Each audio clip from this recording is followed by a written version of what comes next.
At 9:42 a.m. on the morning of October 28, 2025, the radar of the American destroyer USS Mason DDG-87 detected the rapid approach of two unidentified aircraft 38 nautical miles north of the Los Testigos archipelago in the Caribbean Sea. In less than 3 minutes, optical systems confirmed that they were two Venezuelan Sukhoi 30 Mk2 fighters, in close formation and with a direct approach vector toward the ship. At 9:46, one of the fighters opened fire with 30mm GH-30-1 cannons, performing a 5-second warning burst over the sea, barely 1,200 meters from the destroyer's bow. Immediately, the USS Mason executed evasive maneuvers, deployed electronic countermeasures, ECM barriers, and activated its non-kinetic defense system AN/SLQ-32V6, neutralizing the Su-30's target acquisition without returning live fire. For exactly 4 minutes and 18 seconds, tension escalated to its peak in one of the most serious incidents between Washington and Caracas in decades. The attack occurred on October 28, 2025, at 9:46 a.m. at a maritime point located 90 kilometers off the Venezuelan coast, within international waters, according to Washington. The protagonists, two Venezuelan Su-30 fighters from the Air Fighter Group No. 13, and the American destroyer USS Mason, part of Task Group 45.1 of the United States Navy. According to initial reports, the engagement lasted less than 5 minutes, with no confirmed impacts or casualties. The Venezuelan jets returned to their base in Barcelona at 10:14 a.m., while the USS Mason remained on patrol under Level 2 combat alert. The incident was first detected by a Venezuelan coastal radar at Playa Verde at 9:33, at which point the fighters were scrambled in interception mode. The first American air support units, two FA-18Es from Curaçao, arrived in the area 19 minutes after contact at 10:05 a.m., when the Venezuelan fighters were already in retreat. The Venezuelan operation began after the detection of a supposed hostile military vessel inside what Caracas considers its extended maritime security zone, unilaterally delimited in 2024. The Su-30 pilots, identified as Captain Roberto Medina and Lieutenant Carlos Rivas, took off from Teniente Luis del Valle Garcia Air Base at 9:12 a.m., equipped with KH-31A air-to-sea missiles and a long-range optical reconnaissance system. According to the Venezuelan Air Force's technical report, the order to open fire was not direct, but rather a demonstration of presence.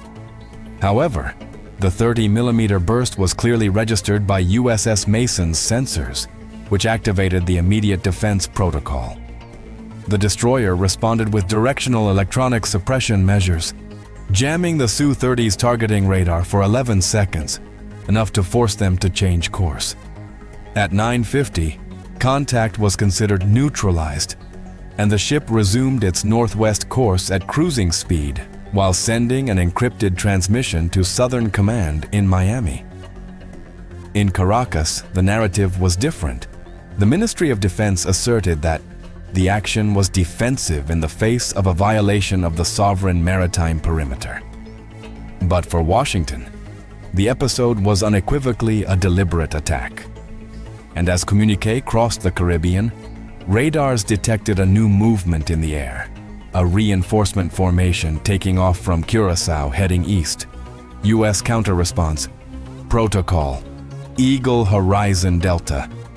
At 10:06 a.m., barely 20 minutes after the initial attack, the United States Southern Command, SOUTHCOM, activated the Eagle Horizon Delta Protocol, designed to respond to air-naval threats in the Caribbean basin.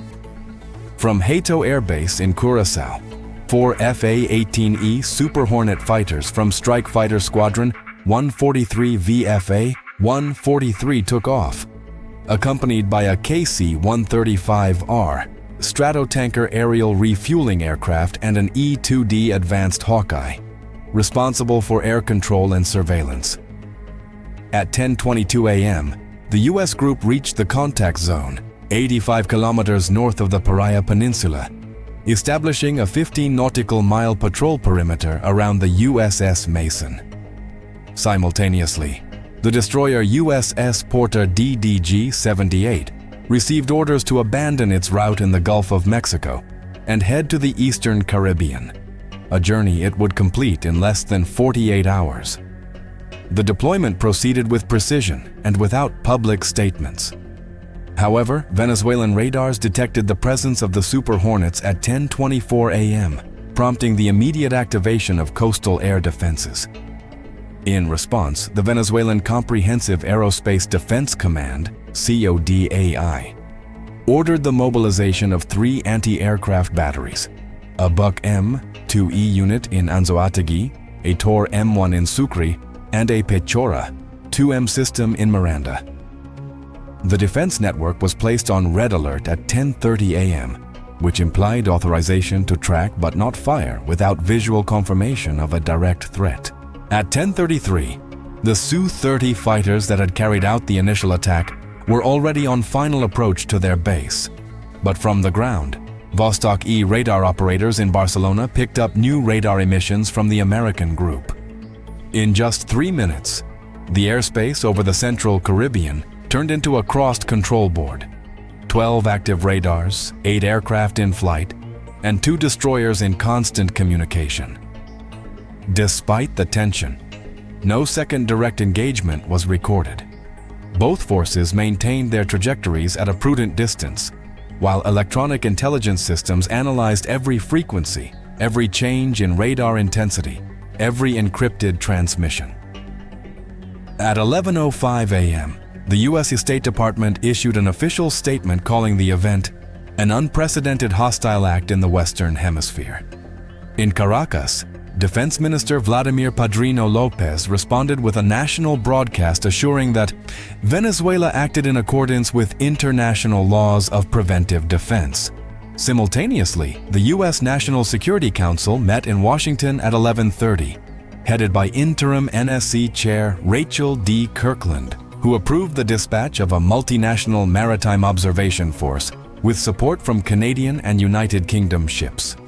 The Caribbean, normally a scene of routine maneuvers, transformed in less than 3 hours into an area of intensive patrol, with 24-hour air surveillance and uninterrupted satellite coverage. False missile alert. At 11:42 a.m., operators on the USS Mason DDG-87 registered an irregular thermal echo on their screens moving at 450 knots, approx 830 kilometers per hour, from the southeast at an altitude of barely 70 meters above sea level. The signature matched that of a Kh-35 Uran-E anti-ship missile, a Russian-made projectile that is part of the Venezuelan Bolivarian National Armed Forces coastal arsenal. The response protocol was immediately activated. The destroyer executed the Break Delta IV evasion maneuver, turning 26 degrees to port and deploying electronic and thermal countermeasures. In less than 12 seconds, the Aegis Baseline 9 defense system classified the target as an active potential threat. At 11:42:37, the USS Mason launched an active Nulka decoy to divert the missile's radar, while the patrolling USFA-18 ascended to 12,000 meters to maintain visual contact. According to records, the Echo disappeared at 11:43:11 without impact. Subsequently, the Pentagon confirmed that there was no actual launch, but rather a radar interference reading caused by a Venezuelan Tirada 2M mobile emitter, capable of simulating ballistic trajectories. For nearly 5 minutes, the crew of the USS Mason operated under the belief that they were under actual attack. On the bridge, alarms were sounding, and weapon officers kept the CIWS Phalanx defense systems ready to intercept any incoming threat.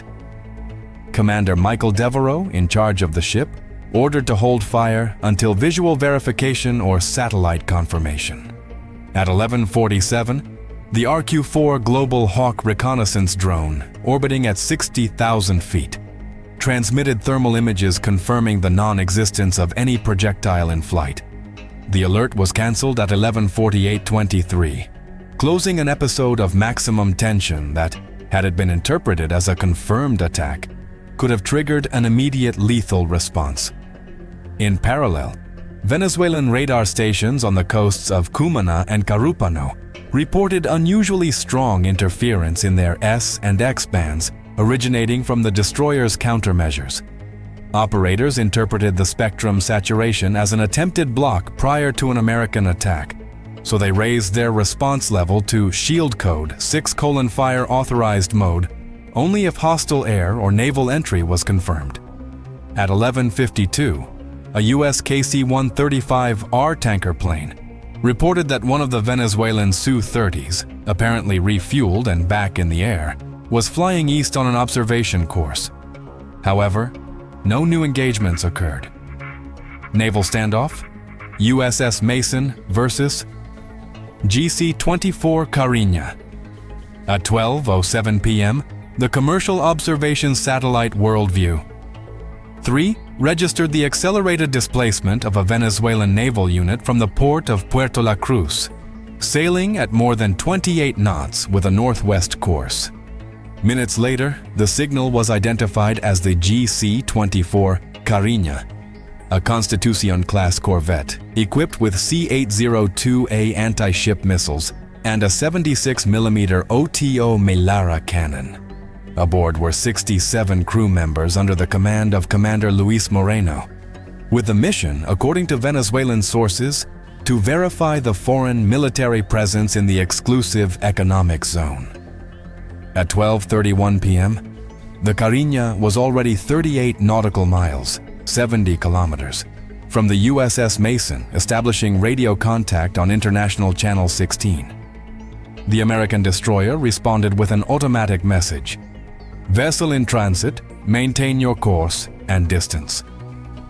However, the Mason's radar records show that the Venezuelan corvette reduced its speed and changed course directly north, shortening the distance to 25 nautical miles.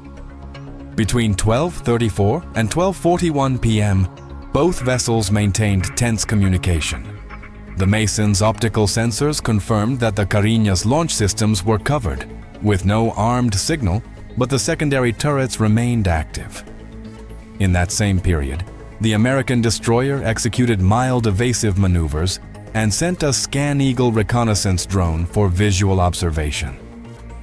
At 12:43, a U.S. air patrol flew over the area, marking a virtual 20 nautical mile exclusion perimeter. The Cariña, after maintaining its course for an additional 6 minutes, turned to starboard and began to withdraw at low speed. At 12:55 p.m., the contact was considered non-hostile, and the USS Mason lowered its alert level to yellow. Neither government publicly confirmed the maneuver, but maritime traffic records and satellite images were sufficient to reconstruct the exact chronology of events. For hours, the sky and the Sea of the Caribbean were a single field of invisible tension. No missile was fired, but the signals were enough to remember that in the modern era, war can begin with a lit radar and a miscalculation of distance.